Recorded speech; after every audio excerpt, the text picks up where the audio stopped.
क्या आपने कभी सोचा है कि भगवान के सामने बोला गया एक झूठ कितना भारी पड़ सकता है?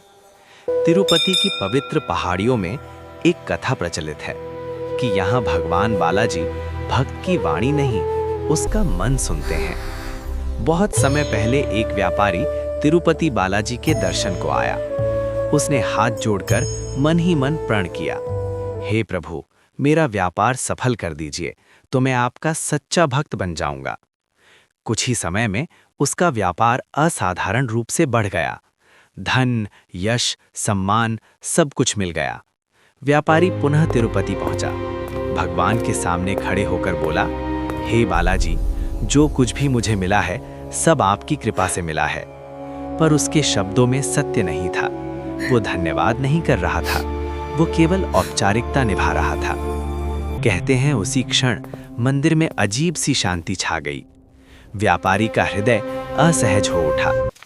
तिरुपति से लौटते ही उसके व्यापार में रुकावटें आने लगीं। जो सौदे पक्के थे टूटने लगे, जो धन था हाथ से फिसलने लगा। कई रातों तक उसे नींद नहीं आई। आखिरकार वो समझ गया, समस्या भाग्य में नहीं, उस झूठ में थी जो उसने भगवान के सामने बोला था। अगली सुबह वो फिर बालाजी के चरणों में गिर पड़ा। इस बार शब्द नहीं थे, सिर्फ आंसू थे। प्रभु, मैंने आपसे झूठ बोला। मुझे भक्ति नहीं, लाभ चाहिए था। मुझे क्षमा कर दीजिए।